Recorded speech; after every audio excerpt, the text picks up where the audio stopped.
A ver.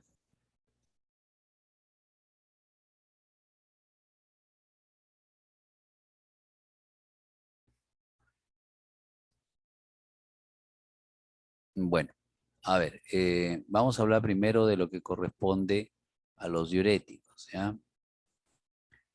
Entonces, nosotros sabemos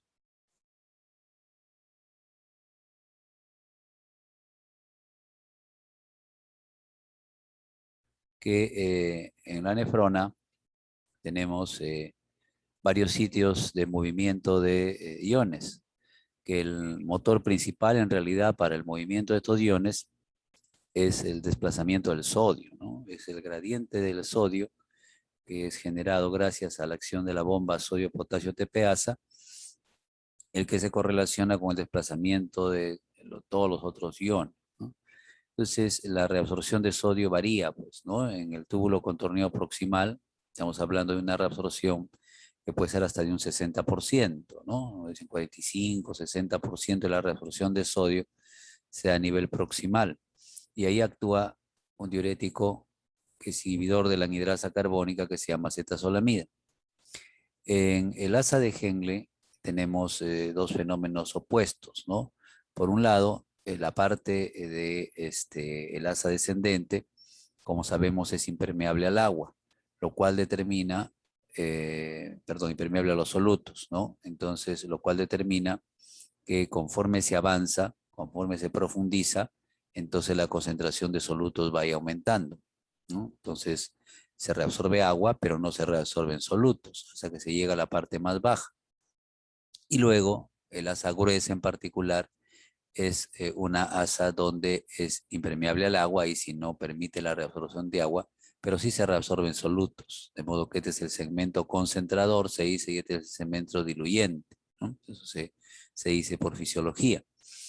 En el asa actúa el manitol como diurético osmótico, ¿no? Entonces lo que va a hacer es arrastrar agua, retener al agua y evitar pues esa concentración que normalmente debería darse en el asa descendente, que se transmite inclusive al intersticio y de ahí sirve para reabsorber agua del tubo colector. Entonces, la concentración de los solutos, que debería ir aumentando conforme bajamos, ya no se va a dar y eso actúa como un factor dilucional, se dice, ¿no? Altera la capacidad de concentración del asa de Henle. La furosemida, por su lado, va a actuar en el asa gruesa. En la porción gruesa del asa hay una reabsorción de un 25, un 30%, probablemente 25 más que 30 de sodio, que va asociada a la reabsorción de otros iones, ¿no? De cloro, potasio, y de manera indirecta también una reabsorción de calcio y magnesio, es decir, en esta región va a haber una absorción de 5 iones diferentes, comandados por el sodio, digamos, ¿no? Entonces, un diurético que actúa a este nivel, como la furosemida, se considera un diurético potente. ¿Y por qué no la acetazolamida, que actúa donde hay un 45-60% de reabsorción? Porque en esta zona, ¿no? Donde hay reabsorción de 45 a 60%, lo que no se reabsorba aquí puede ser reabsorbido después, ¿no? Aparte que la enzima puede ser reemplazada, restituida por nuevas enzimas, o sea, las que son inhibidas pueden ser reemplazadas por otras. Pero el mecanismo compensador probablemente es lo más importante, ¿no? O sea, lo que no se reabsorbe acá, el resto de la nefrona puede compensar reabsorbiendo, ¿no?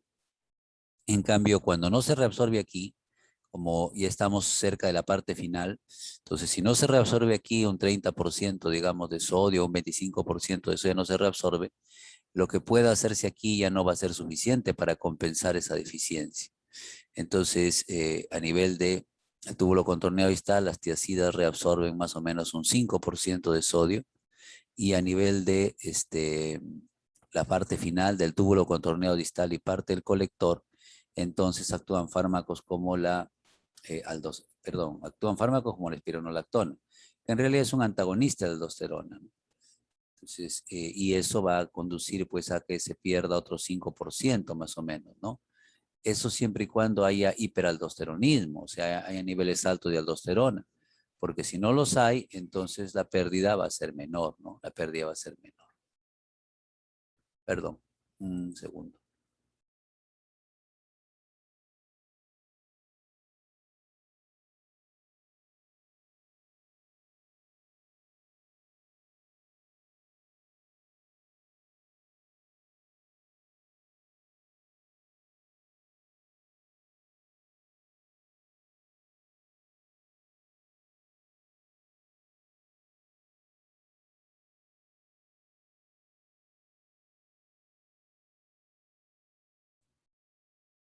Bien, entonces decíamos que eso es lo que iba a suceder aquí a nivel del túbulo contorneado distal, terminal y parte del colector. Ahí actúa la aldosterona, que reabsorbe más o menos un 5% de sodio en condiciones normales, y el antagonista era el espironolactona, ¿no? Entonces eso más o menos en los sitios y los mecanismos básicos que actúan.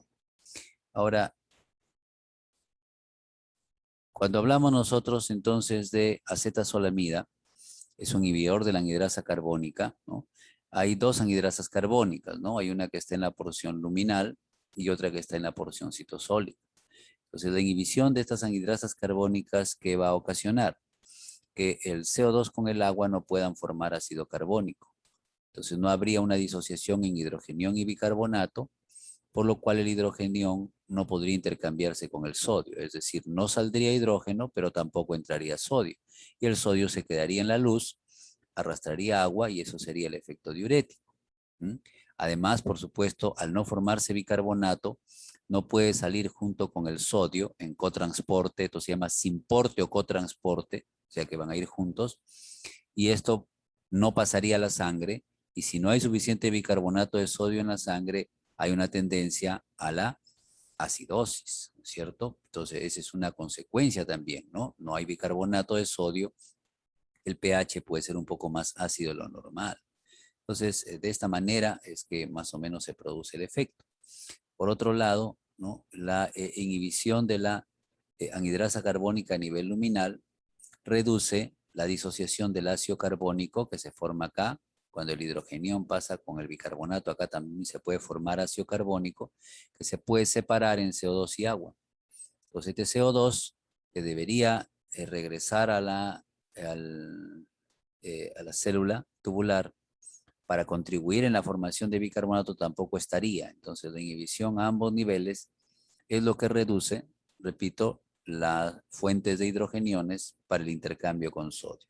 Este es el problema fundamental que va a hacer que se produzca el efecto diurético, digamos, ¿no?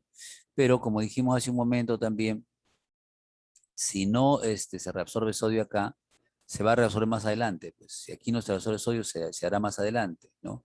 Aparte que las enzimas, perdón, que son inhibidas, bueno, ya no actúan, pero se forman nuevas enzimas. Entonces hay mecanismos por ahí compensadores que revierten este proceso, ¿no? Que revierten este proceso.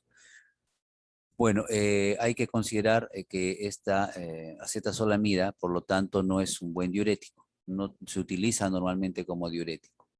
Y no se utiliza como diurético justamente porque su mecanismo es compensable, ¿no? Entonces, no tiene la eficacia que tienen otros diuréticos. Como que empieza a actuar muy pronto, digamos, ¿no? Entonces, al empezar a actuar muy pronto, hay otros mecanismos que compensan el efecto diurético y termina haciendo que la diuresis sea pequeña. Entonces, ¿para qué sirve, no? Pero si no sirve como diurético, porque tiene un efecto débil, ¿para qué sirve? Bueno, tiene dos indicaciones principales, ¿no? Una es el mal de altura o soroche, ¿no? Entonces, en esos casos se considera que un poco de esa acidosis que puede producir, o sea, al disminuir el bicarbonato, al producir un poco de acidosis, puede ayudar, ¿no? Entonces, a compensar alguna de las respuestas centrales, ¿no? Las cefaleas, las náuseas que acompañan al mal de altura. Entonces, podría en esos casos ser beneficioso el uso de acetazolamida, ¿no? Y el otro efecto que tiene es reducir la formación del humor acuoso, ¿no? En la cámara anterior del ojo. Todo eso le sirve a los cirujanos cuando van a colocar un lente intraocular. Cuando hay cataratas, sacan el cristalino y ponen un lente de vidrio, digamos, ¿no? Intraocular, pequeñito, claro, ubicado ahí. Entonces, para eso necesitan reducir la formación de humor acuoso que baje la presión intraocular, ¿no? Y eso se consigue con acetazolamida, ¿no? Entonces, son dos de las indicaciones que tiene. Como diurético, en realidad, no se usa, pero está dentro del capítulo, ¿no? Dentro del capítulo de diuréticos. En cuanto se refiere a el manitol, la figura nos permite recordar lo que dijimos hace un momento, ¿no? El sodio y los demás solutos tienen una osmolaridad de 300 más o menos, ¿no? Y esta osmolaridad va aumentando conforme va bajando a lo largo de el asa descendente, ¿no? El filtrado glomerular, ¿no? Conforme el líquido tubular circula por acá, la osmolaridad va aumentando. Entonces, ¿por qué va aumentando? Bueno, porque este segmento es permeable al agua, pero es impermeable a los solutos. O sea, los solutos no salen por acá. El agua sí se reabsorbe, pero los solutos no. Entonces, cada vez la concentración va siendo mayor, hasta que se llega a la porción más baja del asa de Henle, ¿no? Es la rama descendente, ¿no? Y en la rama ascendente, el proceso se invierte, ¿no? Entonces, aquí ya no sale agua, pero sí salen solutos, ¿no? Sí salen solutos, de modo que la reabsorción de los solutos y la no salida de agua, o la salida pobre de agua en todo caso, la menor salida de agua, hace de que se diluya. Entonces el segmento concentrador, decíamos, del segmento diluyente. Entonces, ¿qué función tiene el manitol? El manitol viene por acá, junto con los contenidos, los solutos, y en lugar de permitir que el agua salga, la retiene, ¿no? Y diluye entonces esta zona. Ya no sube hasta 1200, digamos que sube hasta 700 nomás. Y cuando comienza a subir, continúa reteniendo acá el agua, ¿no? Entonces, esa retención de agua que hace mantiene la dilución, ¿no? Y al mantenerse la dilución en toda esta zona, la zona medular se llama de la corteza renal, ¿no? O perdón, del riñón, la zona medular del riñón, al mantenerse aquí esta concentración baja de solutos, en el tubo colector ya no se reabsorbe agua, porque lo que jala agua el tubo colector es la concentración alta de solutos en el intersticio. Ese mismo fenómeno que sucede aquí también puede producirse en los vasos rectos. Acuérdense que la irrigación, el aporte de sangre al asa de Henle lo da los vasos rectos, que son también así, tienen la misma forma. Por ahí llega la sangre para poder aportar los nutrientes, en fin, el oxígeno a los vasos rectos. Entonces, ahí también sucede algo parecido, ¿no? Porque así como sucede en el asa de Henle, que cuando va profundizando, va aumentando, y cuando va saliendo, va disminuyendo, lo mismo sucede en los vasos rectos. En la sangre también la concentración de solutos va aumentando y luego va disminuyendo. Pero como esto se ha diluido, como el manitol ha retenido agua acá y lo ha diluido a esto, también en los vasos rectos también sucede algo parecido. En fin, el hecho es que, concreto, es que en el intersticio la concentración de solutos no va a ser alta, va a ser baja, ¿no? Si acá llegó a ser, digamos, 700, por acá ya será pues 400, por acá será 100, ¿no? Por acá será 50. Entonces, esta concentración de solutos baja se transmite al intersticio y el agua que está en el tubo colector ya no puede reabsorberse, porque no hay quien lo jale, no hay fuerza de atracción que lo jale. Y al suceder eso, entonces se pierde un mayor volumen de agua. Además que el manitol que viene por acá sigue circulando por acá como un huaico, arrastrando agua, ¿no? Y solutos, y hace que se pierda un volumen mayor de agua, ¿no? Entonces, ese es el mecanismo de acción del manitol. Ahora, su función principal en realidad diurética no es tanto en el riñón, ¿no? Su función diurética principal en realidad es en el sistema nervioso central. Así como aquí, ¿no es cierto? Comienza a jalar al agua, a retenerlo al agua, cuando circula por los vasos cerebrales, ¿no? También jala agua.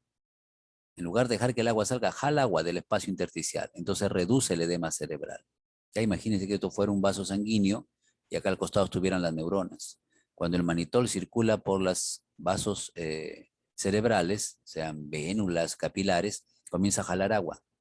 Y entonces el edema cerebral se reduce. Eso se usa después de un traumatismo encefalocraniano, cuando hay algún problema neurológico que se acompaña de edema cerebral, a veces tumores también, se usa manitol.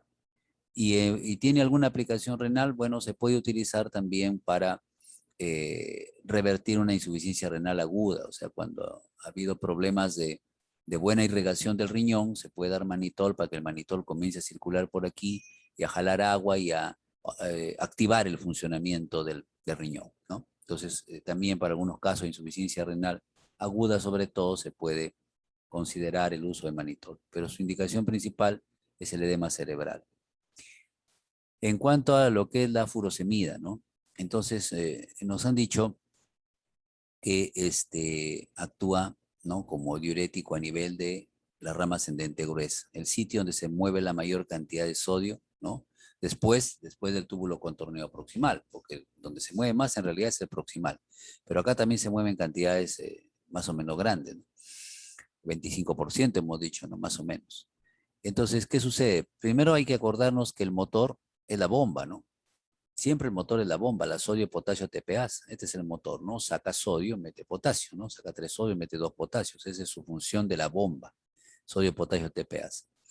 Y eso crea un gradiente, ¿no? Para que el sodio ingrese, pues como el sodio está reducido dentro de la célula porque lo están botando, comienza a ingresar. Al ingresar el sodio, lo hace mediante un simportador. También se llama cotransportador, ¿no? Es una bomba. Este es un simportador, un cotransportador, que tiene 3 sitios, ¿no? Tiene un sitio para el sodio, tiene un sitio para el cloro y tiene un sitio para el potasio. En realidad, 2 cloros más que uno, ¿no? Pero para 3 iones diferentes. Entonces, cuando el sodio es estimulado a ingresar por el gradiente de concentración, porque no hay sodio dentro de la célula, lo llama al cloro, lo jala al cloro. Pero el cloro no viene solo, no viene de a uno, vienen 2 cloros y se ponen acá. Entonces, esa carga negativa arrastra también a un potasio. Y al final ingresa un sodio, un potasio y 2 cloros, ¿no? Esos ingresan acá al interior de la célula. El cloro, como no existe casi cloro en el interior, el gradiente de cloro, la acumulación de cloro que se produce acá, porque entran 2, con cada movida de sodio entran 2, busca cómo salir, ¿no? Y sale por un canal de cloro que está en la porción basal o vasolateral. Si se muestra basal, esto es lateral, ¿no? Bueno, sale por aquí. Sale un poco por gradiente, porque como no hay cloro acá, entonces el cloro difunde, ¿no? Y pasa. Otra posibilidad es que la salida de potasio, ¿no? La salida de potasio. ¿Por qué el potasio sale? Porque está amontonado acá adentro. Encima lo están obligando a entrar. Él no quiere entrar, porque aquí está amontonado el potasio. Entonces, sin embargo, el cloro lo jala para que puedan entrar los 3. Entonces, al entrar el potasio, amontona más adentro y comienza a salirse por canales de potasio. Esa salida de potasio puede arrastrarlo al cloro también. A veces el potasio sale y el cloro lo sigue porque tienen carga diferente. Bueno, como sea, el potasio que sale lo vuelve a meter otra vez la bomba, ¿no? Y bota sodio, ¿no? Mete potasio, bota sodio. Pero el cloro ya no vuelve a entrar. Entonces, este cloro que está acá, genera cierta negatividad en este lado, porque es negativo. Este es el lado luminal, este es el lado basal. Entonces acá se genera un poco de negatividad porque está saliendo el cloro. Si el potasio salió, lo vuelven a meter otra vez, ¿no? Entonces más o menos esa es la idea. El sodio siempre está afuera. Ahora, ¿qué pasa con el potasio que lo obligaron a entrar? Lo obligaron porque él está amontonado adentro. Él no quiere entrar, pero el cotransportador necesita del potasio porque tiene un sitio reservado para él. Sin él no funcionaría, entonces tienen que entrar todos juntos. Una vez que el potasio entró, como se encuentra aquí amontonado, o se escapa por aquí abajo, ¿no? Por el lado basal, o se vuelve a salir. Medio rebelde, ¿no? Lo meten, como lo metieron a la fuerza, se escapa de nuevo. Entonces resulta que acá hay un poquito más de potasio, más de positivo, y acá hay un poquito más de negativo. Esto que es un poquito más positivo en el lado luminal hace que esta zona sea un poco más positiva. Y esto que es un poco negativo en el lado basal hace que esto sea un poco más negativo. Existe una diferencia de 10 milivoltios. No es que esto se volvió recontra positiva, solamente es 70 milivoltios. Ni es que esto se volvió negativo, es 60 milivoltios. O sea, esto es más positivo, este es un poco menos positivo. ¿Ah? Una diferencia de 60 milivoltios, de 10 milivoltios, más 70, más 60, ¿no? Bueno, pero con eso es suficiente para que el calcio y el magnesio, ¿no? Sean rechazados por este positivo y un poco atraídos por este que es un poco menos positivo, ¿no? Entonces son atraídos por esta diferencia potencial, ingresan el calcio y el magnesio. De esa manera, en el asa gruesa se reabsorben 5 iones, dijimos hace un momento, pues, ¿no? ¿Cuáles son los 5 iones? El sodio, el cloro, el potasio, el calcio y el magnesio. Los 5 se reabsorben. ¿Qué hace la furosemida? ¿Qué es lo que nos interesa a nosotros? La furosemida bloquea a este simportador. Simportador o cotransportador es lo mismo. ¿no? Bloquea al importador o cotransportador. Al bloquearlo ya no entran estos 3 iones.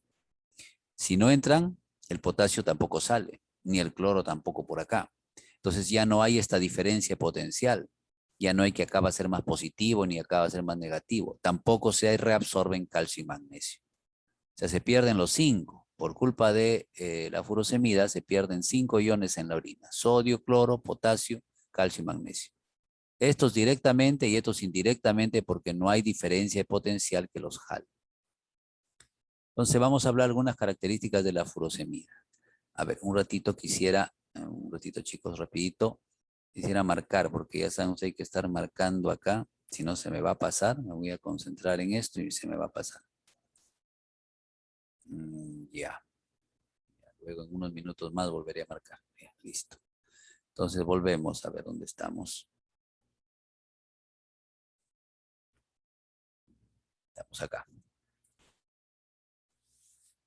Ya. Sí están viendo, ¿no? Ahí creo que estábamos, ahí creo que nos habíamos quedado, espero. ¿Sí? Sí, doctor. ¿Estamos bien? Ya, Sí, doctor. gracias. Gracias. Bueno, entonces estábamos en que el mecanismo principal de la furosemida es esto, inhibir el simporte sodio-potasio 2-cloros. Pero se ha encontrado que también puede inhibir a la prostaglandina deshidrogenasa, que produce prostaciclina, que degrada, perdón, a la prostaciclina. Entonces, al inhibir a la prostaglandina deshidrogenasa, esta PGI2, que ya le hemos comentado, ya le hemos visto antes, también llamada prostaciclina, aumenta. ¿Y qué función tiene? Venodilatadora. Entonces, al dilatar las venas, reduce el retorno de sangre al corazón. Eso es bueno cuando hay edema pulmonar. Ese es un efecto de la furosemida complementario al efecto diurético, donde se pierde bastante sodio, potasio, cloro, calcio, magnesio, todo se pierde y hay una diuresis abundante, pues, ¿no? Hay un volumen de orina abundante. Cuando hacíamos en el presencial la práctica con los cuisitos, le ponía furosemida, orinaba peor que cuy, ¿no? O sea, orinaba un montón el cuy, más de lo que normalmente orinaba. En cambio, con hidroclorotiazida, con espironolactona que le poníamos a los otros cobayos, a los otros cuyes, orinaban menos o no orinaban nada, ¿no? Entonces, ahí hacíamos nuestra práctica. Y esta semana ahí están los resultados, ¿no? Entonces hay que analizarlo nada más. Yo no voy a grabar una explicación porque ya los resultados están hechos. Entonces hay que analizar por qué unos producen más diuresis y por qué otros menos. Y nada más. ¿Ya? Ya están las tablas ahí en la guía de práctica. Bueno, en cuanto a la farmacocinética, el inicio de acción es rápido por vía endovenosa, ¿no? 5 minutos y empieza a orinar la persona. Por vía oral demora un poco más, pero igual es más o menos rápido, ¿no? Este es su efecto máximo y puede durar hasta 8 horas, ¿no? Esto es su biodisponibilidad 70%, ¿no? No es muy buena, pues tampoco es excesiva y tiene una excreción renal importante, un 90%. Bueno, es el diurético más potente, superior a todos los otros. ¿Por qué? Porque actúa en un sitio donde se mueve 20 hasta 30% según algunos de sodio, o 25%. Y esto no, pues este solamente puede botar 5% y este otro 5%. Entonces, este definitivamente les gana, es el más eficaz. Cuando se pierde mucho sodio y agua rápido, la presión puede bajar. Es una reacción adversa. O también, si se pierde mucho sodio, puede hacer hiponatremia, pues si ya demasiado se le fue la mano con la dosis, ya cae mucho el sodio, eso también puede ser nocivo para el sistema nervioso, comienza a dar mareos, alteraciones de la conciencia, entonces se llama desequilibrio electrolítico. Y lo peor que no solo se pierde el sodio, también el potasio. Si baja mucho el potasio, también la hipopotasemia es peligrosa. Entonces hay que tener siempre precaución, usarlo a la dosis adecuada y se acumula en la endolinfa y puede lesionar a veces el octavo par, ¿no? Produciendo sordera. Sordera transitoria si se usa solo, pero si lo usas con el aminoglucósido, que es un antibiótico, la sordera puede ser permanente, entonces hay que tener cuidado, ¿ya? No usarlo de preferencia con el aminoglucósido. Cuando hablamos de inotrópicos, hablamos de digoxina, y han dado examen ustedes, la digoxina actuaba compitiendo con la bomba sodio-potasio TPase en el corazón, ¿ah? No estamos hablando acá del riñón, en el corazón, ¿no? Bloqueaba la bomba. ¿Y a qué sitio se unía? Al sitio del potasio, ¿no? ¿Y qué hace la furosemida? Dijimos, bota potasio, bota potasio. Entonces la furosemida produce hipopotasemia, o sea, baja el potasio de la sangre. ¿Y qué hace la digoxina? Si hay poco potasio, actúa con más fuerza. Entonces hay que tener cuidado. Si le das digoxina con furosemida, la digoxina puede ser tóxica, puede producir efectos adversos. ¿Ya? ¿Por qué? Porque no hay potasio, porque el potasio se ha perdido y ella compite con el potasio cuando quiere actuar.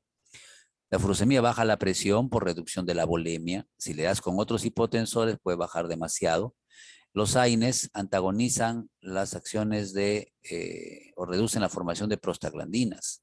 Y una parte de la acción de la furosemida es por la prostaciclina, que es una prostaglandina. Entonces, como alguien dijo, los AINES pueden disminuir la eficacia de la furosemida. Y esto aumenta el daño renal y auditivo del aminoglucósido. ¿Ya? Cuando hay una cirrosis, ¿no? Que puede ser alcohólica, pero puede ser también por hepatitis, ¿no? No tiene que ser alcohólico necesariamente la persona para que le dé cirrosis. Cuando hay una cirrosis, entonces, si baja el sodio bruscamente o el potasio, rápido se descompensa la persona. Entonces, los que tienen cirrosis, no toleran cambios bruscos en los electrolitos. Con cambios pequeños, además, ya comienzan como a dormirse, entran en coma hepático, es peligroso.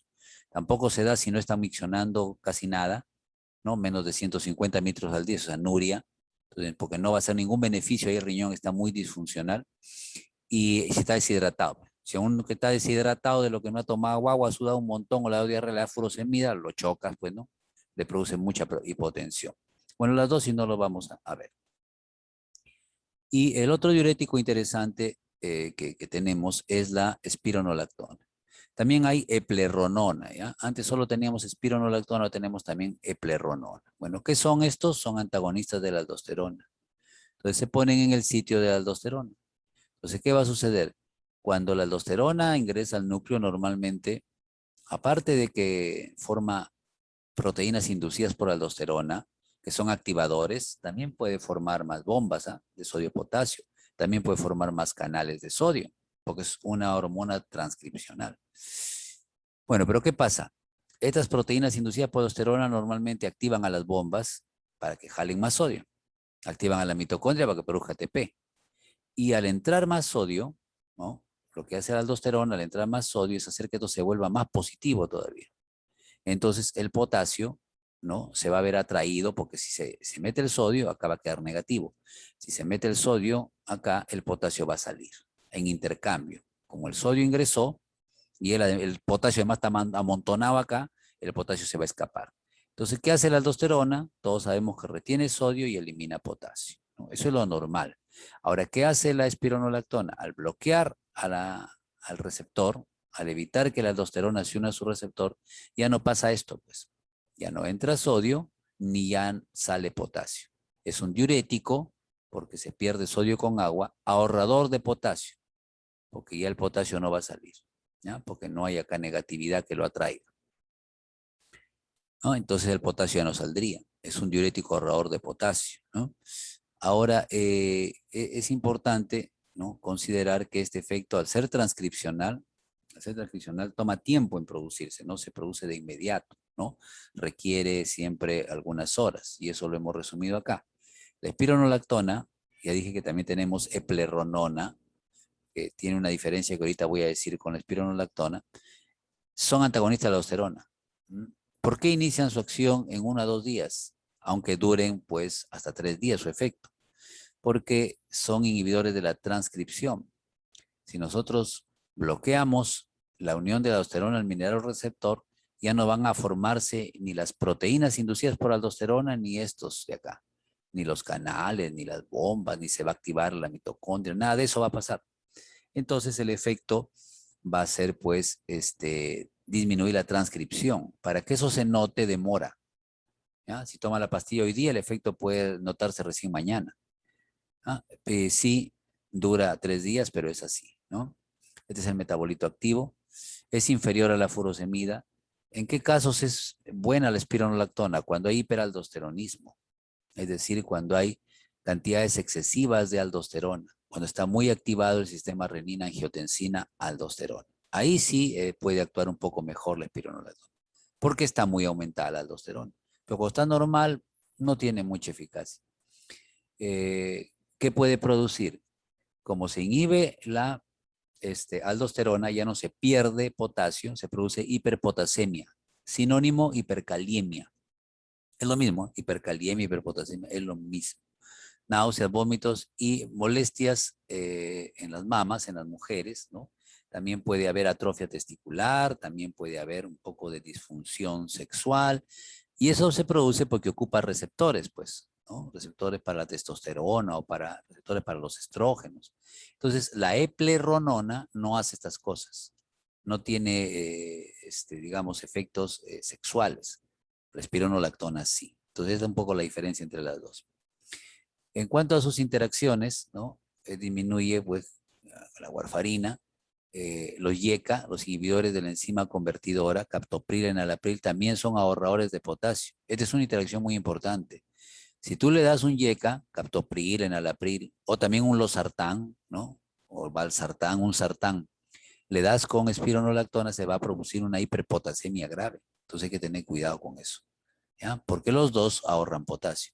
Y con la digoxina, ¿no? El problema está en la eliminación renal. Esto no lo deja eliminarse bien por el riñón a la digoxina. Puede aumentar un poco la digoxina.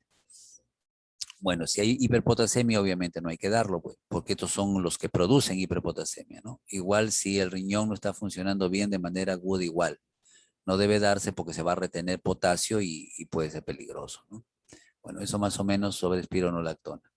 Y sobre la hidroclorotiazida, nos han dicho que la hidroclorotiazida, ¿no? Actúa en el túbulo contorneado distal, inhibe al sin portador, es sin portador o cotransportador, es lo mismo de sodio y cloro, ¿no? Generalmente actúan los diuréticos en el lado del cloro, donde se une el cloro. ¿Qué es lo que hacía acá este sin portador? Introducía sodio, siempre el motor de la bomba, ¿no? Y cloro que ingresaba por su propio lado, ¿no? Que ingresaba y terminaba saliendo por propio canal. Bueno, al bloquearlo, obviamente se queda acá el sodio con el cloro, jalan agua y se produce la diuresis. Ese efecto de la hidroclorotiazida es de más o menos un 5%, porque actúa en el túbulo contorneado distal. Pero en compensación, también nos han dicho que hay un beneficio. ¿Cuál es ese beneficio? Que puede producir hipercalcemia. ¿Y cómo se da la hipercalcemia? Bueno, como el importador está bloqueado, ¿no? Entonces no va a entrar sodio por acá. Este sodio no va a entrar, porque este importador está bloqueado por la hidroclorotiazida. Entonces la bomba va a seguir funcionando, porque a la bomba no le interesa que no entre sodio por acá. Ella lo único que sabe es que que encuentre un sodio acá lo bota y va a meter potasio. Entonces mantiene su funcionamiento. Y hasta el último sodio que encuentra lo bota y mete potasio. Al eliminar tanto al sodio, ¿no? Se activa un intercambiador. En realidad siempre funciona, pero al no haber sodio acá adentro, porque esta bomba lo sigue botando y no está entrando, debería entrar, pero ya no está entrando, entonces el intercambiador comienza a hacer entrar sodio y a sacar calcio. Hace entrar sodio y esta que lo bota y el calcio que se va para acá, ¿no? Entra sodio, la bomba lo bota, pero y entró el sodio, sale calcio. Entonces eso mejora la reabsorción de calcio y es eficaz de hidroclorotiazida en hipercalcemia, ¿ya? Es un diurético que a veces aumenta un poco las cifras de colesterol, ¿no? Altera un poco la tolerancia a la glucosa. Es un diurético, digamos, de acción moderada, no es un diurético de acción muy intensa. Vamos a ver algunas cosas de farmacología respiratoria. La farmacología respiratoria, a ver, de una vez mejor, ¿ves? Esta cuestión de la marcación, más lo que fastidia que otra cosa, pero hay que hacerla. A ver, un ratito. Quiero ver si ya toca. Ya, está bien, mejor de una vez. Ya. A ver, ya de aquí ya no hay más marcaciones, esta fue la última. Listo. Entonces, decíamos en la farmacología respiratoria, los principales medicamentos que alguien preguntó, inclusive algún delegado de algún grupo preguntó para exponer, son los relacionados a tratamiento de asma bronquial. Esos son los principales fármacos respiratorios. Ahora, hay antitusígenos también, ¿no? Hay mucolíticos, eh, pero a veces cubrimos capaz mucho tiempo hablando de fármacos que son sintomáticos para problemas leves en general, ¿no? Ya hemos dicho que, por ejemplo, los opioides, como la codeína, son antitusígenos, ¿no? Hay dextrometorfano también como antitusígeno. Y mucolítico, el ambroxol o la bromhexina, que vienen en jarabe, para que aumente un poco la secreción de agua y moco, y la persona puede expectorar, ¿no? Entonces también esos fármacos existen, sí se utilizan, aunque no es una cuestión tan importante, ¿no? Se dice que el mejor mucolítico que hay es el agua, por ejemplo, ¿no? O sea, si tú estás bien hidratado, inclusive si deseas, puedes inhalar vapor de agua, ¿no? Poner ahí una ollita, qué sé yo, un plato con agua hirviendo y a unos 25 centímetros, respirar con la boca abierta el vapor del agua. A distancia, pues te vas a quemar, pues, ¿no? A distancia ya el vaporcito está un poco más frío, lo aspiras con la boca abierta y eso te ayuda a eliminar las secreciones. Y es mejor que estar usando Ambroxol, bromoxina, ¿no? Eso es una forma de fluidificar las secreciones, ¿no? Los niños también funcionan. Bueno, entonces la parte fundamental acá que vamos a hacer es la de fármacos que se usan para el tratamiento del asma. Porque el resto, como les digo, es básicamente estos antitusígenos y mucolíticos. Bueno, entonces, a ver, dentro de estos fármacos hay que recordar que el asma esencialmente es un proceso alérgico, pues, ¿no? Y que hay una respuesta, bueno, mediada por los inmunocomplejos que se forman entre los alergenos, ¿no? Y las células dendríticas que actúan a los linfocitos, activan a los TH2, o también, y también la reacción entre las células cebadas, ¿no? Los inmunoglobulinas C que están en la superficie y el alergeno, ¿no? Que pueden ser, pues, ácaros, que pueden ser heces de cucarachas, que pueden ser polvo, en fin. Y esto, bueno, media una respuesta de activación inflamatoria, una respuesta inflamatoria, que produce lesión, como está ahí, de las células epiteliales, del bronquio, ¿no? Aumenta la secreción de moco, hipersecreción, dice acá, de moco, produce vasodilatación, entonces comienza a salir, ¿se acuerdan? Hay una contracción endotelial, ¿no? Por la histamina, por ejemplo, liberada de las células cebadas, y comienza a salir agua y proteínas, fuga de plasma, edema, se hincha la mucosa. La lesión de esta mucosa activa terminaciones vagales generalmente, que llegan hasta el sistema nervioso central, en este caso el tronco encefálico, y regresan los mismos estímulos vagales a producir más secreción de moco y contracción del músculo liso. Entonces, esa contracción del músculo liso con la secreción de moco incrementada obstruye en el bronquio, ¿no? Se produce una obstrucción bronquial, ¿no? Y eso, obstrucción bronquial, produce sonidos llamados sibilantes, ¿no? Y esas son las características fundamentales del asma. Entonces, dentro de los mediadores que participan en el asma, si bien la histamina tiene un papel, algunos de los más importantes son la acetilcolina, porque dijimos que la acetilcolina va a producir secreción de moco y broncoconstricción, va a contraer el músculo liso. Otro relevante, digamos, interviene más en una respuesta a mediano plazo, ¿no? Un poquito más larga en términos de duración, es el leucotrieno, ¿no? Acá está el proceso, ¿no? Por ejemplo, la reacción inmunológica, ¿no? Con el alergeno y la inmunoglobulina E, hace que se libere, pues, ¿no? Lo que es el leucotrieno, se sintetice, libere, a partir del fosfolipio, acá está la fosfolipasa 2, perdón, la lipoxigenasa, y se forman los leucotrienos, ¿no? Se llaman cisteínil-leucotrienos, LTC4, LTD4, LTD4. Estos se unen a un receptor de cisteínil-leucotrienos. ¿Y qué sucede? Que van a activar la vía de la GQ o de la GI, dependiendo, ¿no? Al activar la GQ, aumentan el calcio. Si es en el endotelio, se va a contraer. Si es en el músculo liso, también se va a contraer. Si se contrae el endotelio, va a comenzar a escapar por aquí el plasma, edema. Y si se contrae el músculo liso bronquial, ¿no? Va a haber broncoespasmo, pues se va a cerrar el bronquio. Entonces, esas son las formas como actúan los leucotrienos. Entonces, ¿qué hacen los medicamentos? Los medicamentos bloquean el receptor, se unen al receptor. Entonces, al ocupar el receptor ya no dejan que actúen los cisteínil-leucotrienos, ¿no? ¿Cómo se llaman estos fármacos? Estos antagonistas del receptor leucotrieno son los Lucas, Montelukast, Afirlucast, Pralucast. Aquí podemos ver, por ejemplo, quienes forman cisteínil-leucotrienos. LTC4, LTD4, esos son los cisteínilos. ¿Quiénes lo forman? Bueno, los macrófagos, pero más forman los eosinófilos, los basófilos, los mastocitos. ¿Y dónde están los receptores? Los receptores están en las mismas células y algunas más, como los macrófagos o como los mastocitos, ¿no? Ahí están los receptores. Bueno, ahora, para el tratamiento del asma se usan dos grupos de medicamentos, ¿no? Medicamentos de rescate y medicamentos controladores.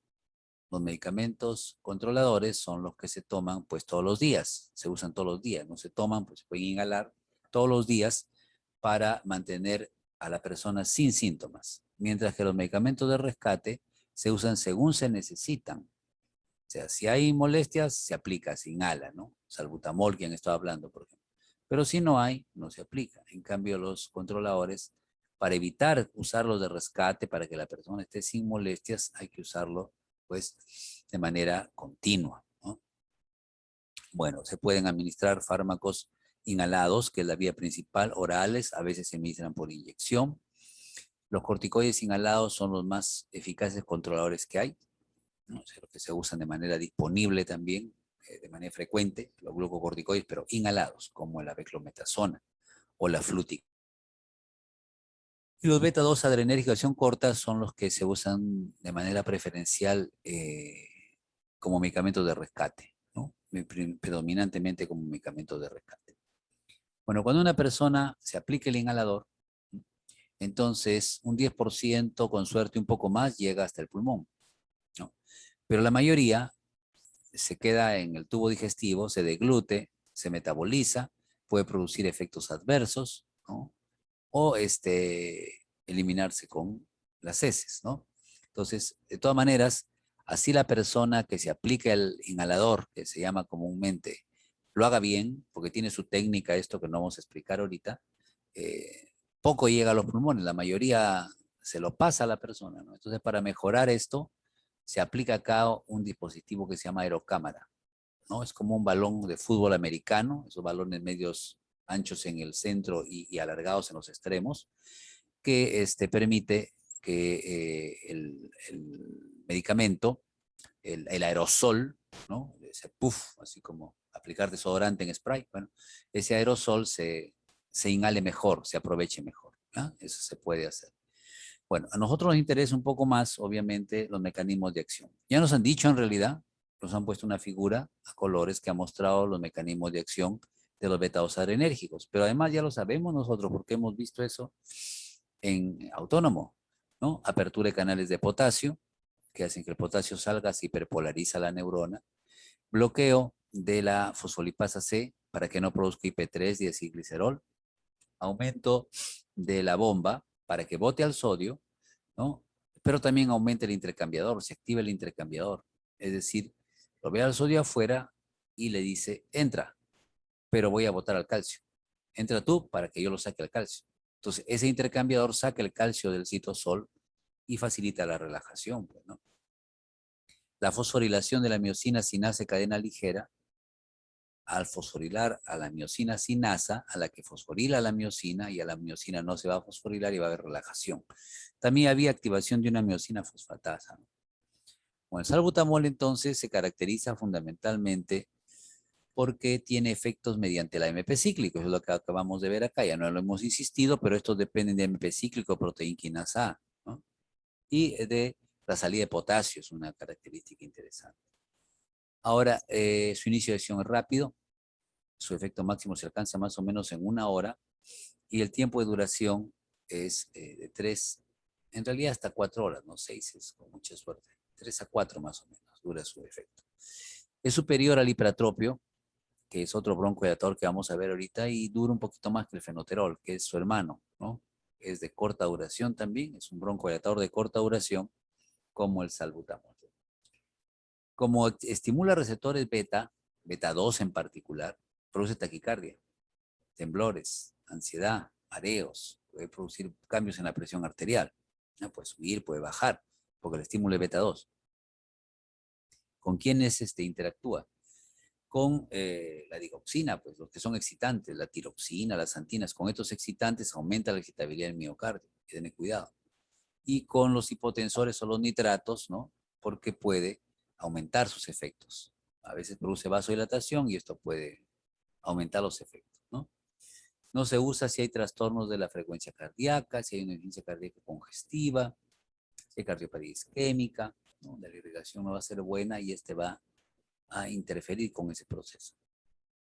Y en la cetoacidosis, ¿no? Porque ahí la adrenalina está produciendo pues muchos cuerpos cetónicos, le das salbutamol, se produce más todavía, entonces más peligroso.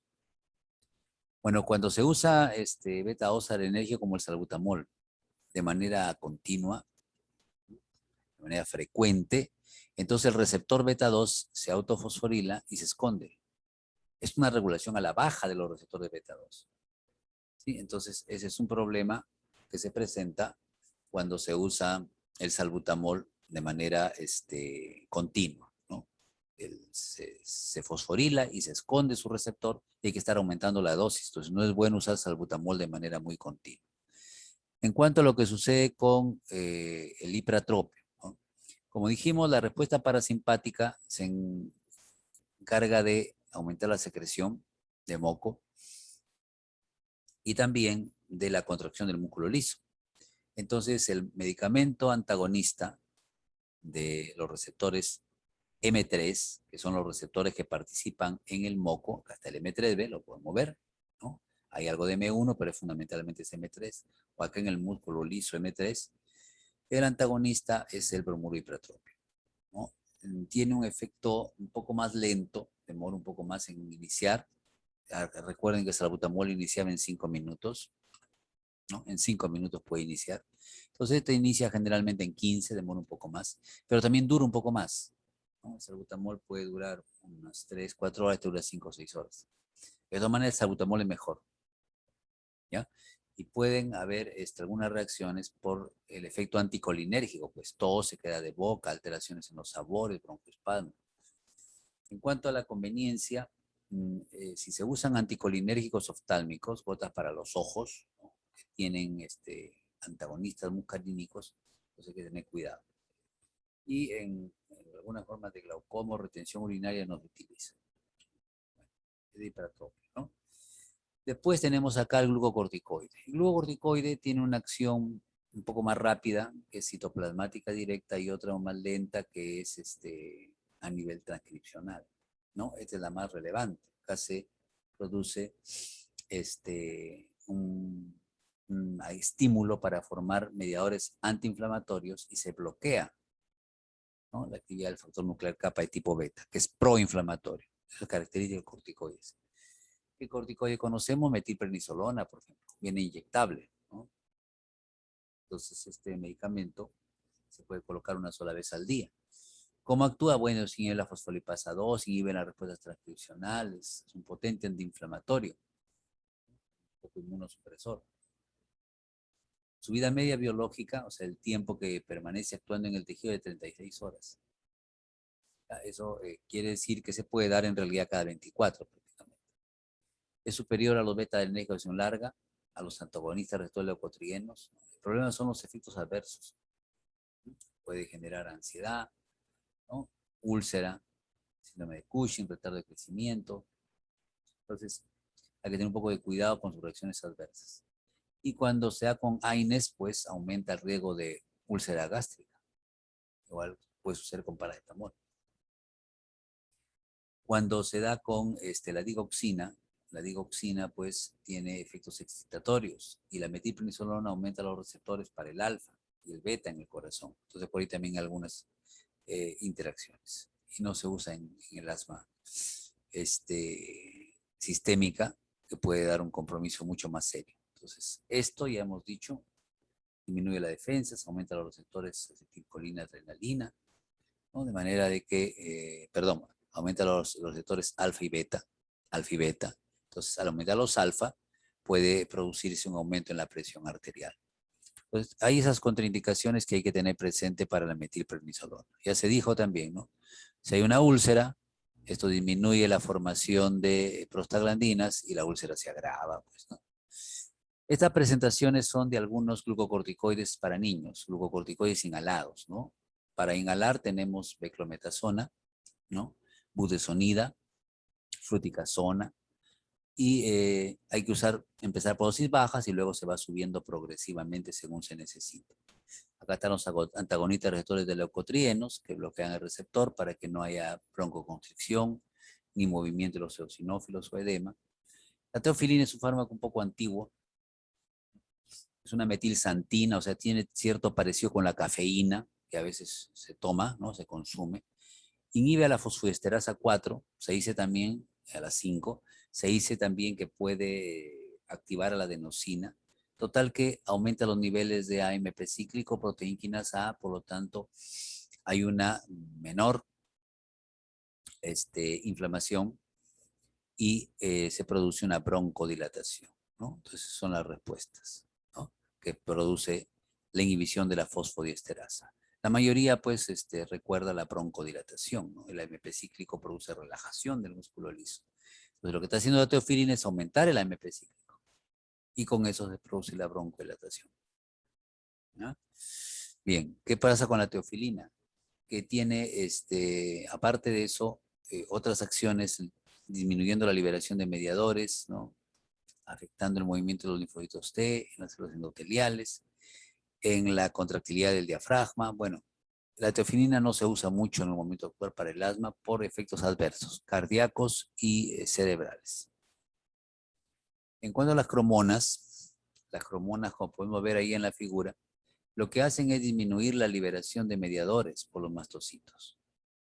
Estos son los nombres de las cromonas. Ya no se usan mucho, tampoco lo vamos a pasar un poquito más rápido. ¿Qué sucede? Hay que usarlo por vía inhalatoria, ¿no? Y disminuye pues las respuestas tanto inmediatas como tardías, pero tiene un tiempo de latencia largo. O sea, tú inhalas la cromona y el efecto de las inhalaciones se van a notar dentro de 2 a 3 semanas. Entonces, eso no es tan adecuado, pues, ¿no? Si tú vas a estar inhalando para que recién después de 2 semanas te dé el efecto, tienes el efecto en el momento. Es una de las razones por las cuales no se usa, ¿no? Y el otro que solamente sería eficaz en niños y con un cuadro de asma bronquial leve, ¿no? Bueno, después tenemos antagonistas, ¿no? En este caso, anticuerpos monoclonales, más que antagonistas, de la inmunoglobulina E. En la parte superior se puede ver que la inmunoglobulina E, ¿no? Se une a su receptor, está por ejemplo en el mastocito, y hace que se libere pues leucotrienos, ¿no? También prostaglandinas, histamina, en fin, broncoconstrictores. Entonces, el omalizumab es un anticuerpo contra la inmunoglobulina E. ¿Está? Lo neutraliza, ahí está, y ya no le permite activar el mastocito para degranularse. Entonces, omalizumab es un medicamento que, junto con otros más nuevos como dupilumab, ¿no? Se están utilizando como anticuerpos monoclonales para los pacientes con asma. Entonces, eso es lo que corresponde a la farmacología respiratoria, ¿ya?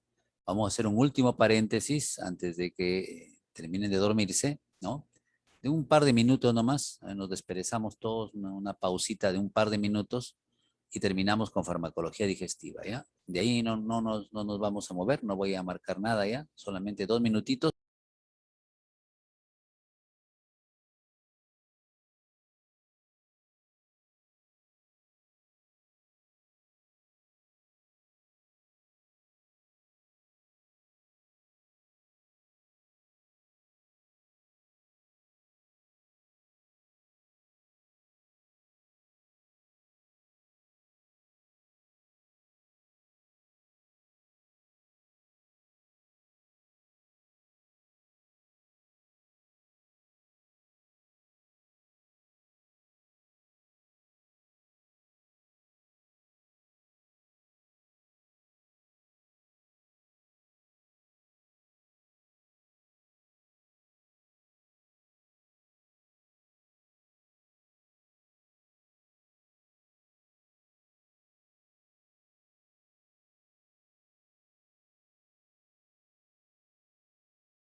Muy bien. A ver, para concluir entonces. Ustedes todos recuerdan pues que la secreción de ácido clorhídrico del estómago depende del estímulo vagal, del estímulo mecánico que constituye la ingesta de alimento, del estímulo químico, ¿no? Que es la presencia de proteínas parcialmente digeridas, ¿no? Entonces, aminoácidos sobre todo. Eso estimula pues la secreción de la gastrina, ¿no? También hay un efecto de la secretina, el péptido intestinal gástrico, y aumenta pues la producción de ácido clorhídrico para poder digerir los alimentos, ¿no? Entonces, a nivel del fondo, ¿no? Ahí es donde va a participar justamente el estímulo de la gastrina, y a nivel del antro es donde se va a generar esa gastrina, ¿no? En el antro del estómago son los estímulos diferentes que sean colinérgicos, ¿no? Sean el estímulo que producen los aminoácidos, como dijimos, la comida que ingerimos, ¿no? El pH un poco bajo, en fin. No, el pH un poco alto, disculpen, el pH un poquito aumentado, que proporciona la ingesta de alimento, ¿no? En todo caso, la célula G es activada, produce gastrina. Y la gastrina se va a ir a lo que se llaman las células parecidas a las enterocromafines, ¿no? Para que secrete histamina, y la histamina va a ir a la célula parietal, a su receptor H2, para que se produzca el ácido. Es el estímulo principal.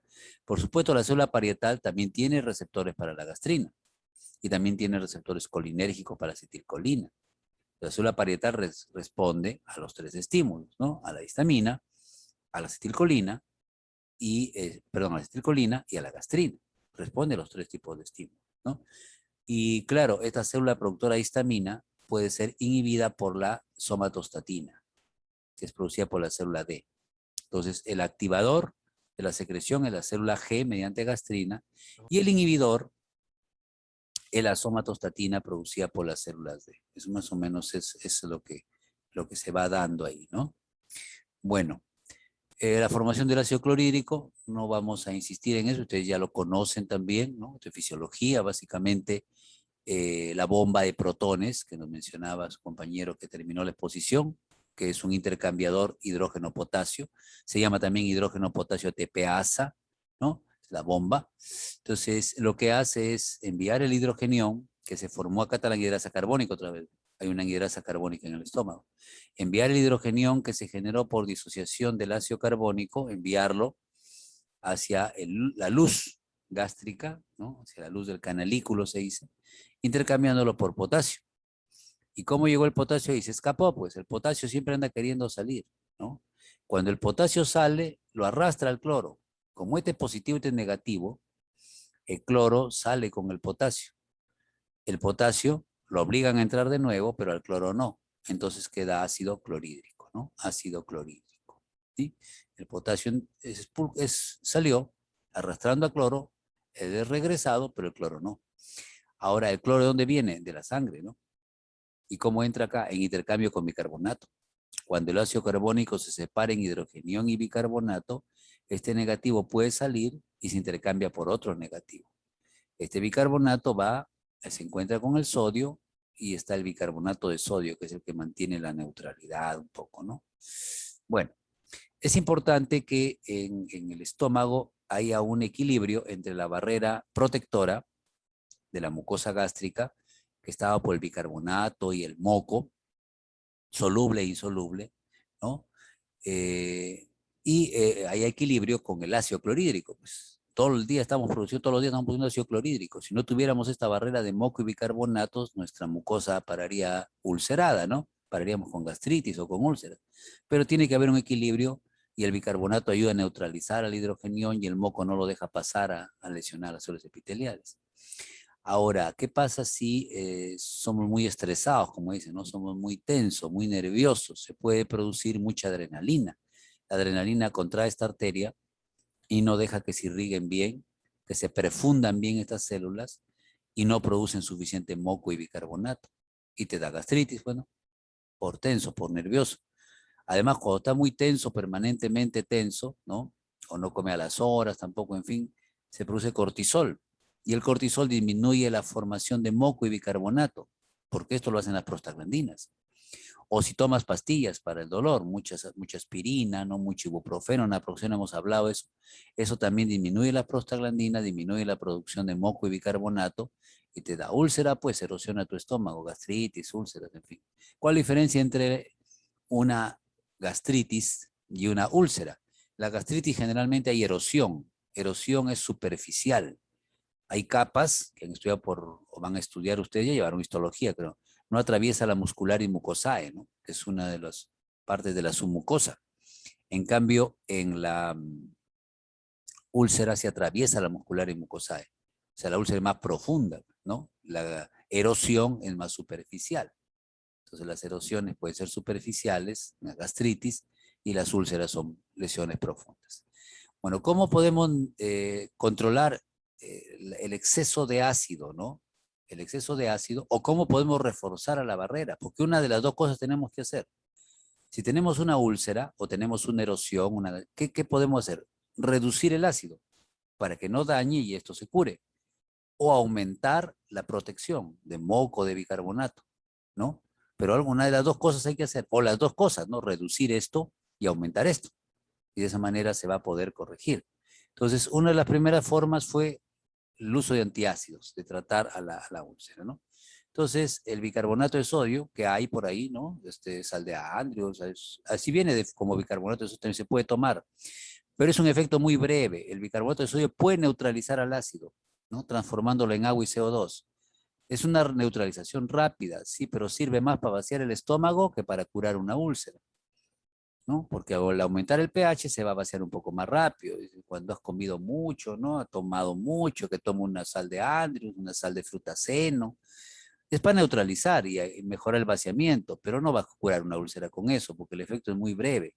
Entonces, hay antiácidos más duraderos, como el carbonato de calcio y el hidroxialuminio y magnesio, también conocido como milanta, ¿no?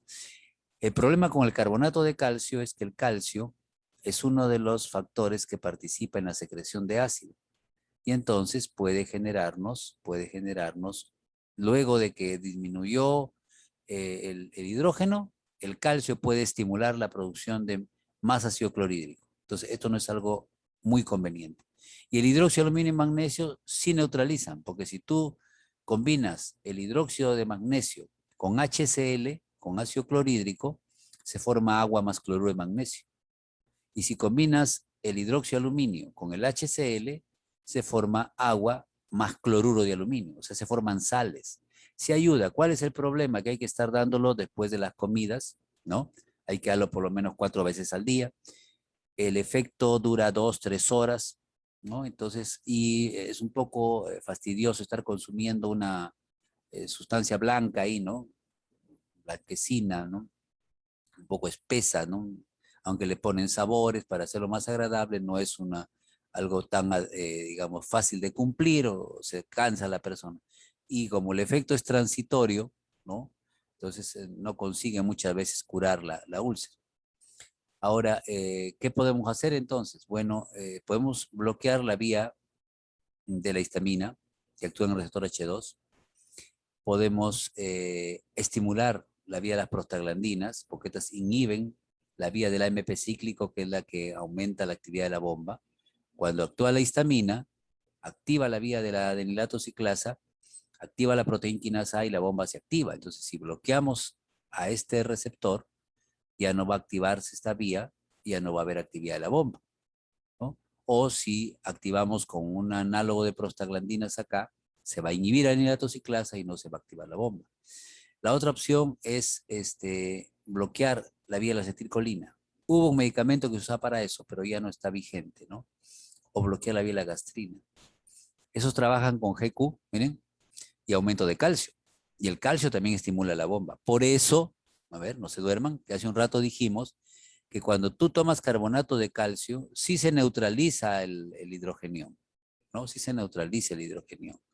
Pero ¿qué pasa? Que el calcio, ¿no? El calcio después de algunas horas estimula la bomba y produce más ácido. Entonces, no se debe dar en general, no se debe dar carbonato de calcio. Se debe dar, si quieres, como un sintomático para aliviar un poco el dolor, hidróxido de aluminio y de magnesio, ¿ya?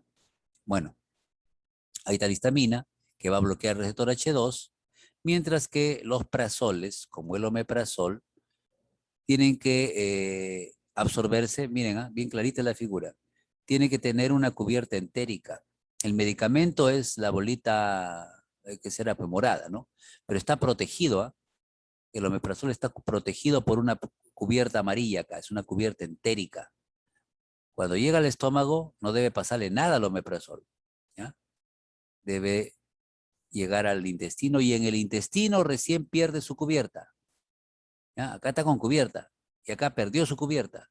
Ahora se absorbe, llega hasta la célula parietal y en la luz del canalículo el protón lo activa. Entonces, esas características tienen los prazoles, los inhibidores de bomba de protones. Se consumen con cubierta entérica, recién se absorben en el intestino, la cubierta debe protegerlos acá del ácido, la cubierta se pierde en el intestino, se absorben ahí, llegan a la célula parietal y en la célula parietal de lo que era pues morado se volvió rojo. Recién ahí se activa, recién ahí el ácido, perdón, lo activa y pueden inhibir a la bomba. Ese proceso es importante recordarlo para los señores de bomba, ¿no? Bueno, y los otros, la ranitidina, este es el omeprazol, la ranitidina bloquean pues el receptor de la histamina, el receptor H2, ¿no? Bien, esta figura es tomada del Goodman, entonces nos dice que hay dos vías para estimular a la bomba, la vía dependiente de calcio. Esa vía prácticamente no hay medicamento que actúe ahí. Había uno que bloqueaba acá, pero desapareció. Entonces, esta vía prácticamente no se toca con medicamentos, esa sigue funcionando. La vía dependiente de MP cíclico, ahí es donde actúan los antagonistas H2, la ranitidina, ¿no? O actúa el misoprostol. Teóricamente el misoprostol, que es una prostaglandina, un análogo de la prostaglandina E1, hubiera sido un medicamento excelente, ¿no? Ideal. ¿Por qué? Porque activa al receptor EP3, inhibe la vía del AMP cíclico, igual que este de acá. O sea, no se produce ácido clorhídrico.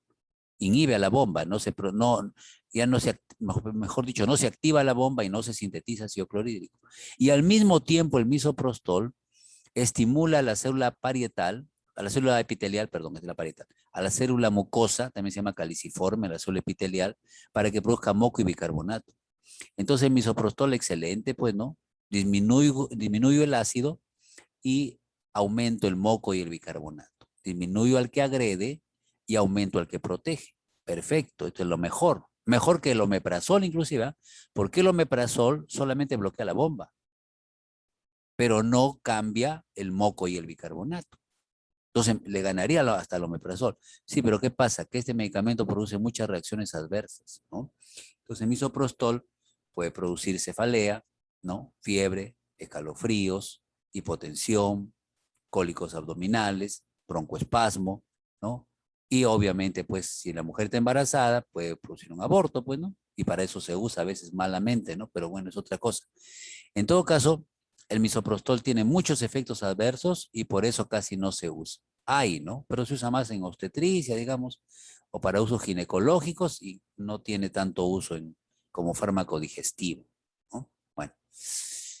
Y después el inhibidor de bomba, ya dijimos, ¿no? Va a actuar directamente acá, bloqueando acá.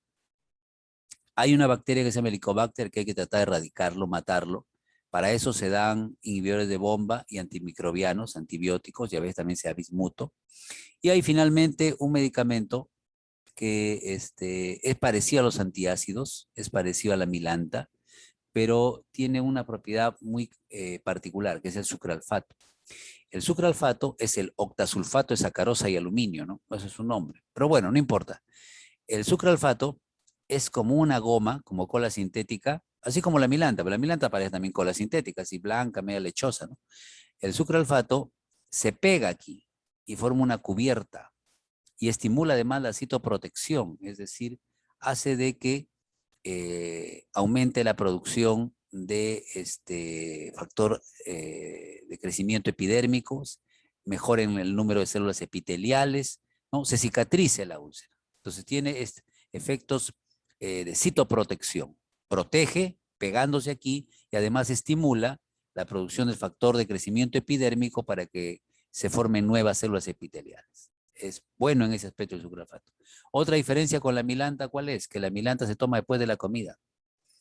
1 o 2 horas después de la comida tomas milanta. Y este antes. ¿Por qué antes? 1 hora antes, por lo menos, de la comida, para que forme la barrera, para que se pegue acá. Y cuando come, la comida se pega encima y protege mejor todavía. Entonces, ese es sucralfato. Lamentablemente, también tendría que tomarse pues 4 veces al día, ¿no? O 3 veces, por lo menos, antes de cada comida. Entonces, es un sintomático, o sea, cuando hay ardor se puede usar, ¿no? Cuando hay molestias de tipo ardor se puede usar hasta que actúan los otros. ¿Cuáles son los más eficaces? Los antagonistas H2, ranitidina, y el más eficaz de todos, el inhibidor de bomba de protones, ¿no? Como el prazol. Algunas características de la ranitidina, ya por la hora y el cansancio, no lo voy a leer todo, ya, ustedes ahí quedan con la diapositiva, además está escrito esto en las diferentes referencias, ¿no? Antagonista H2, bloquea la vía del AMP cíclico, ¿no? Es un inhibidor débil del sistema de citocromos, es inferior a los prazoles le ganan, no hay que consumirlo por tiempo muy continuado porque se genera resistencia, por ahí puede haber alteraciones un poco en la frecuencia cardíaca, a veces un poco de broncoespasmo, diarrea, puede aumentar un poco la concentración de estos medicamentos, no darlo con ranitidina, con los antiácidos, ranitidina con antiácidos, porque no va a actuar bien. Y estos son los prazoles. Hay varios prazoles, ¿eh? El omeprazol es el primero, ¿no? Pero también hay lansoprazol, rabeprazol, pantoprazol, esomeprazol, hay otro más. ¿Cómo actúan? Todos actúan igual. Tienen que llegar hasta la luz del canalículo, ¿ya? Tienen que estar protegidos hasta que llegan a la luz. En la luz del canalículo de la célula parietal, entran en contacto con el hidrogenión, se protonizan, forman ácido sulfénico. Ojo, ojo al piojo. Aquí estaba el oxígeno con el azufre, ahora acá está el OH con el azufre. ¿En cuenta? Entonces ya cambió un poco la estructura. ¿Eh? Y luego, ¿qué sucede? Este OH con este hidrógeno se van, salen como agua, hay una deshidratación. Entonces, el ácido sulfénico, que fue el primer metabolito, al perder agua se convierte en sulfenamida cíclica, cíclica porque se cerró el anillo. Este es el metabolito activo. Entonces, estos son profármacos. Son profármacos porque ellos no funcionan directamente. Tienen que convertirse en sulfenamida cíclica y recién aquí este azufre se une con el azufre de la enzima, de la bomba, y se forma un complejo covalente irreversible. Ya fue la bomba, muere la bomba, ya no funciona. De esa forma actúa el omeprazol y todos los prazol. Entonces es un irreversible. Inicio más o menos rápido, duración prolongada, porque se mueren las bombas, digamos, entre comillas, las bombas se mueren, hay que formar nuevas bombas. ¿Ya? Es inhibidor de estos citocromos, de modo que pueden aumentar estos medicamentos. ¿Ya? Por ahí la claritromicina que aumente un poco, pues porque la claritromicina se usa para matar al helicobacter, entonces por ahí no hay tanto problema. Y pueden generar algunas molestias como dolor abdominal, diarrea, en fin. Hay que tener cuidado porque se metaboliza en el hígado, en la insuficiencia hepática severa hay que tener cuidado. Algunas diferencias entre las dosis de los medicamentos, ¿no? Omeprazol, pantoprazol, lansoprazol, no son exactamente iguales todos, ¿no? Y el omeprazol mantiene el pH por encima de 4 durante 12 horas más o menos, ¿no? El que le gana un poquito es el rabeprazol y el que le gana al omeprazol es el esomeprazol. Mantiene el pH por encima de 4 durante 14 horas. Esa es una ventaja interesante. ¿Cómo se trata una úlcera? Bueno, si hay helicobacter hay que erradicarlo al helicobacter. Este es un problema el helicobacter, ¿no? Entonces, si hay helicobacter hay que erradicarlo, ¿no? Y si la úlcera era gástrica, después de erradicarlo, vamos a ver rapidito un esquema de erradicación, se da tratamiento por 2 meses con inhibidores de bomba, con omeprazol solo. Y si la úlcera es duodenal, bueno, basta con erradicarlo. Generalmente no es necesario después dar tratamiento. Si la úlcera es por AINES, la idea es que el AINES se suspenda. Hay que tratar de suspender. Y si no se puede, bueno, hay que agregar el inhibidor de bomba de protones, ¿no? Omeprazol. Y si es por no comer, por tomar mucho, por fumar, también hay úlcera por fumar, ¿no? La nicotina también aumenta la secreción de ácido, aparte que hay un montón de sustancias tóxicas ahí en el cigarrillo. Entonces, hay que usar antisecretores, ¿no? Puede ser ranitidina o puede ser omeprazol por tiempo más o menos prolongado. El helicobacter, como sabemos, si se localiza en el antro, produce hipercloridria, mucho ácido clorhídrico y úlcera duodenal. Y si se localiza en el antro, ¿no? En el antro, produce principalmente perdón, el antro es la úlcera, disculpen, en el cuerpo produce principalmente atrofia de la mucosa gástrica, ¿no? Y úlcera gástrica. Entonces la duodenal se asocia con una localización antral y la gástrica se relaciona con una localización en el cuerpo del estómago. Ojo que a partir de acá se puede producir cáncer, ¿eh? Con los años. Entonces al helicobacter hay que erradicarlo, hay que eliminarlo. ¿Cómo se hace? Bueno, es un poco difícil porque es vivo, se esconde en las partes bajas. Entonces, además es un poco resistente a metronidazol porque aquí hay mucha parasitosis y las parasitosis se tratan con metronidazol. Entonces, todavía está respondiendo a la amoxicilina y más o menos a la claritro. Si no, también se pueden dar estos medicamentos, ¿no? Y hay que acompañarlo de inhibidores de bomba y a veces bismuto, que también son activos, este bactericida, ¿no? Entonces, ¿por qué es importante erradicarlo? Porque la úlcera se va a curar más rápido, no va a haber recaídas, ¿no? Y además menos riesgo de cáncer, es importante. Entonces, acá hay un esquema un poco viejo, pero que no se usa mucho justamente porque el metronidazol, hay resistencia. Se usa generalmente amoxicilina, claritromicina con omeprazol y sal de bismuto. Se puede usar sin sal de bismuto, ¿ya? Pero así la eficacia es un poco menor. Ahora, cuando se quiere mejorar la eficacia, amoxicilina, levofloxacino con omeprazol, ¿ya? Combinaciones de antibióticos y omeprazol. Bueno, acá son las mejorías, ¿no? Cuando se agregan inhibidores de bomba, ¿no? Las mejorías, ¿no? Tanto en la úlcera como en la enfermedad por reflujo para erradicación del Helicobacter son mayores siempre con los inhibidores de bomba, ¿no? Segundo lugar con la ranitidina y último lugar para el que no recibe ni ranitidina ni inhibidores de bomba. Cuando hay una hemorragia, ¿no? El gastroenterólogo saca el coágulo y lo cauteriza para que no sangre y luego le da omeprazol por vía endovenosa. A veces 3 días por vía endovenosa. ¿Para qué? Para que disminuya la acidez y eso que ha coagulado no vaya a volver a sangrar. Entonces es una forma de evitar que vuelva a resangrar.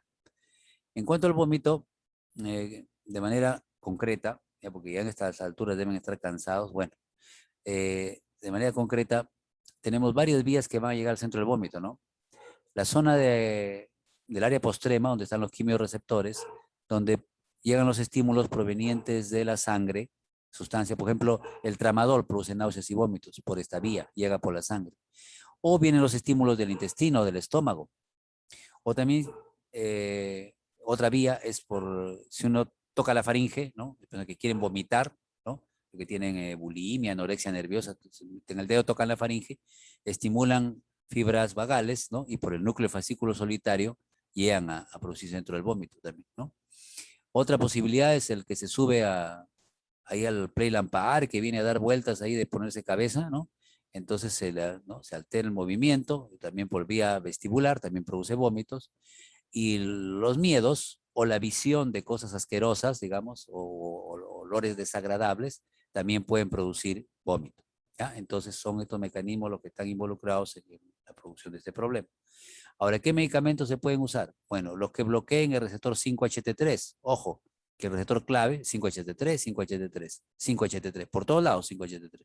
Entonces, el bloqueo del 5-HT3 con ondansetron es un buen mecanismo antiemético. Otro receptor, el receptor para la dopamina, D2. Si bloqueamos ese receptor, ¿no? Con metoclopramida, ¿no? O con domperidona también se controla. Otro es el receptor H1 o M1, ¿no? Que se hace con dimenhidrinato, ¿no? Eso también permite controlar los vómitos. Y hay uno más reciente que es el antagonista del receptor de la sustancia P, de neuroquinina, aprepitán. Entonces, ese controla el vómito producido por sustancias citotóxicas. Pata la metoclopramida, bloquea el receptor D2, ya no permite que actúe la dopamina, y entonces eso ayuda a controlar los vómitos. Y acá te lo ondansetron bloquea el receptor 5-HT3, no deja que haya despolarización, y eso también ayuda a controlar el vómito. Y acá un poco en qué receptores actúan. El dimenhidrinato, por ejemplo, el Gravol, que todo el mundo conoce, creo, Gravol. El Gravol actúa en receptores de dopamina poquito, sobre todo actúa en los de acetilcolina y de histamina. Aquí es el más potente, ¿ya? Y todavía tiene que ver sobre todo con los cambios de posición. El ondansetron ese es selectivo para 5-HT3, pero es uno de los mejores, ¿no? Como antiemético. La metoclopramida, la domperidona, más actúan en los D2, un poquito en de serotonina, pero también son buenos antieméticos, ¿ya? Droperidol no tenemos y aquí falta el aprepitam. Cuando alguien consume quimioterapia, tiene mucho vómito, ¿no? Por serotonina, que va a llegar, y por la sustancia P, y serotonina en el intestino, ¿no? En la parte central del cuerpo, sustancia P y serotonina. Y en el intestino, serotonina básicamente. Entonces, ¿qué se da para eso? Se da aprepitam. El dronabinol es un estimulante, el receptor cannabinoide es uno, pero no usamos mucho. El aprepitam bloquea el receptor de neuroquinina para la sustancia P, lo bloquea, acá hemos puesto algo, ¿y está? Bloquea el receptor de neuroquinina, entonces no hay desfosforilaciones, se produce un bloqueo, un desbloqueo de la salida de potasio, ¿no? Porque normalmente lo que debe haber acá, cuando sale potasio se hiperpolariza, entonces se facilita esto, se bloquea la entrada de calcio por los receptores NMDA, en fin, entonces se produce una inhibición de todos los estímulos excitatorios, ¿no? Se bloquea, ¿no? Antagonista de la sustancia P, bloquea. Entonces eso permite controlar los vómitos. Y esto no es para que lo aprendan, solo para que se fijen que las personas que toman o que usan quimioterapia para el cáncer, ¿qué les dan en el tratamiento? Aprepitam, ¿no? Corticoides, ¿no? ¿Qué más? ¿Qué otra cosa? Ondansetron, ondansetron, ondansetron. Esos son los medicamentos con los cuales ondansetron, aprepitam se controlan los vómitos. Y esas son las últimas, 2 o 3 últimas, ya para terminar, ya deben estar al borde del knockout, ¿ya? Esta última. Acá tenemos que cuando hay alimento en el intestino, ¿no? El intestino se estira y libera serotonina. Y la serotonina estimula neuronas del plexo mientérico, que van a conectar con células de músculo liso que están por detrás y células de músculo liso que están por delante. En las células de músculo liso que están por detrás va a haber una liberación de acetilcolina para que estas células se contraigan. Y en las células que están por delante va a haber una liberación de óxido nítrico para que se relajen. Eso es peristaltismo, deben haberlo visto en fisiología. Entonces, el bolo lo que hace es estimular el peristaltismo. Entonces, de esa manera, ¿no? De esa manera, ¿no? Las neuronas posteriores al sitio del bolo liberan acetilcolina y las que están delante del bolo liberan óxido nítrico. O sea, estas son inhibidoras o relajantes y estas son activadoras o constrictoras, ¿no? Entonces, ¿qué medicamentos podemos considerar para estimular el peristaltismo? Aquellos que ayuden a liberar acetilcolina por detrás del bolo, que lo contraigan. ¿Y quién hace eso? También, curiosamente, los mismos antieméticos, domperidona, metoclopramida, ¿no? Ayudan a bloquear a las neuronas dopaminérgicas. Ese bloqueo de las neuronas dopaminérgicas libera acetilcolina y aumenta la actividad del bolo. Y el receptor 5-HT3, que normalmente era inhibidor, si es bloqueado, ya no inhibe, también se libera acetilcolina y se estimula el peristaltismo. Entonces, para los laxantes, que nos mencionaba su compañera, que se usa de manera fisiológica, salvado de trigo, salvado de trigo. ¿Y qué es el salvado de trigo? Es un bolo que estimula la motilidad. Ahora, si quieres algo que aumente la fluidez, el agua, bueno, pues hay que darle leche magnesia, o hay que darle lo que es la lactulosa. Esos estimulan la motilidad, aumentando la secreción de agua, ¿no? Después hay algunos como prokinéticos, ¿no? Hemos dicho antagonistas de dopamina, pueden también estimular. Y aquí está el picosulfato, no está aquí, está en otra lista. El picosulfato estimula directamente la motilidad. Bueno, estos son los cambios que se producen. Acá está el picosulfato. Entonces, hay salvado de trigo, metilcelulosa, esto viene de una alga que forme bolo. Hay leche magnesia, lactulosa, ¿no? Jalagua. Y hay picosulfato, que es el Dibrolax. En la televisión a cada rato sale Dibrolax, que es un estimulante directo del peristaltismo. ¿Ya? Que no es malo, pero no hay que abusar de su uso. La lactulosa tiene un beneficio adicional. La lactulosa se convierte en ácido acético, por ejemplo, ácido láctico. ¿Y qué hace? El amoníaco que está en el intestino, NH3 lo convierte en NH4 y ayuda a que se pierda con las heces. ¿Cuándo es bueno eso? Cuando hay un cirrótico, que su hígado no funciona, que no metabolice el amoníaco a urea. Entonces, en el cirrótico hay que evitar que el amoníaco llegue al hígado.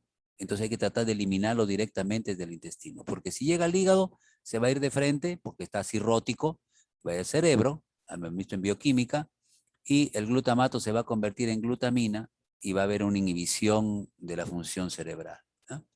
Y la última, antidiarreicos. Cuando hay que estar con diarrea puede tomar loperamida, pero tiene que ser diarrea acuosa. ¿Qué hace el opioide? Y hemos visto opioides, ¿ah? Esto ya no lo voy a repetir porque hemos visto. El opioide lo que hace, ¿no? Básicamente es disminuir la liberación del neurotransmisor o hiperpolarizar a la célula de músculo liso o a la neurona o a la célula secretora. De manera que la loperamida es un antidiarreico que paraliza el intestino y disminuye las secreciones. Es un opioide, pero no llega al sistema nervioso central.